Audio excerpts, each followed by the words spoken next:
Peace to all my tribe people, dark-skinned fly eagle, five-fingered being breathing, keep your minds peaceful. Couldn't afford the jewel in 1944 when the 4th of June. Bored in school, while in a boarding school, forced to move, got chores and more sports in the dorm, but only one course of food. Fire chief kept the wood burning before morning.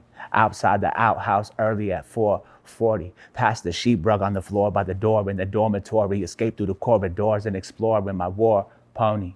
Here to take it back home, cause y'all know the residue. Scrub the resin off your face and scrape away the residue.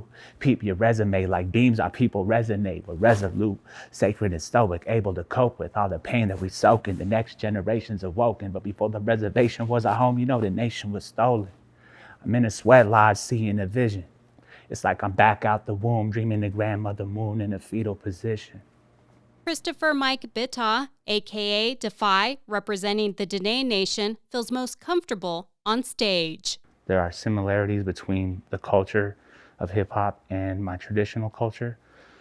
Somehow it felt very inviting, and just being able to express myself on a beat, rhythmically, through lyrics and the drums, somehow helped me like kind of reconnect to my roots. Since I wasn't raised primarily traditionally, hip hop was also like, and still is like the largest culture worldwide. And no matter where you go in the entire world, you'll find hip hop somewhere. And so that also allowed me to like realize that, oh wait, I could maybe reach a world platform maybe through hip hop. And that's probably when I first started to write the raps and discovered like hip hop can be also an outlet for me to transcend not only just like the negative feelings and vibes that I had within myself, but also even potentially help me like leave the reservation and travel the world basically through music and hip hop.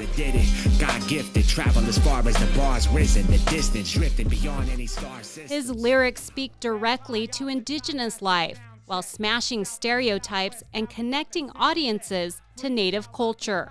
A longtime community advocate and artist educator, he raises awareness of Indigenous issues and promotes sobriety. When I was growing up, a lot of my male role models were hip-hop artists or a lot of the popular rappers at the time. And during that era, I feel like a lot of the lyrics and the content could have been a little bit over the edge for certain audience members and people who identify themselves differently than others. So nowadays, I feel like including positive messages and like lyrical content that can be more accepted or even just heard without triggering feelings of self-doubt or any kind of negative vibe, I feel like is needed right now. My spirit's essence shines iridescent, mother of pearl, but y'all don't know the flow is floating like a ghost ship.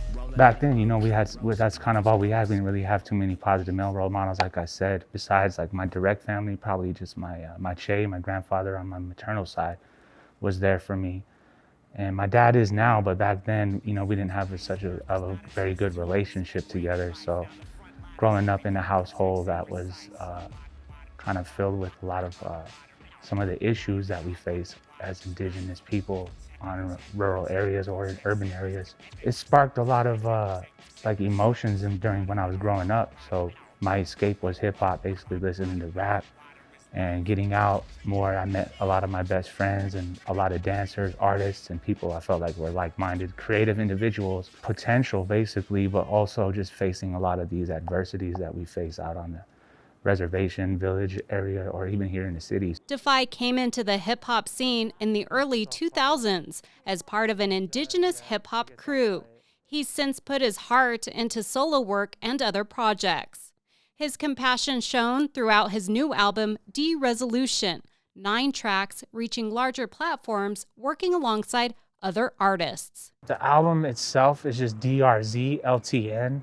That's short for De-Resolution. I got inspired from living on the res. And for those of us and people who live on the reservation referred to as res life, I guess. That, and also with the fictional like movie known as Tron Legacy. Basically there's a word in there called de-resed, and it basically means like deprogramming and or it happens when a program is shut down from their grid system. I basically just juxtaposed that idea with the term res life, and like what would the word de-res mean for someone who's lived on a res their whole life but maybe never seen the movie Tron. So that's why the album cover has like an indigenized grid system with Defy walking out of the reservation system, with the futuristic kind of metropolis in the back with Shiprock, New Mexico too. So it's just kind of like the juxtaposition of both of those ideas from the movie and then just from living on a res. And then the word de-resed, or just the word resed, it just stuck out to me. COVID-19 has hit Indian country hard, even impacting artists. But community support, virtual events, and collaborations with his band DDAT, a Dene jazz rap quartet, opportunities are flowing in. And he's grateful to share positivity during the pandemic. Follow the eagle and honor my people. Turn up like the throttle and EQ are conquering evil. Brought some pottery and offerings. Walk in my moccasins. Heads won't comment when you're doing good, but they'll mock your sins. So swallow your pride, forget the fame and glory. Respect those who came before me. Check your creation stories. But whether my scalp's braided or now faded, I'm a proud native. My styles are never outdated.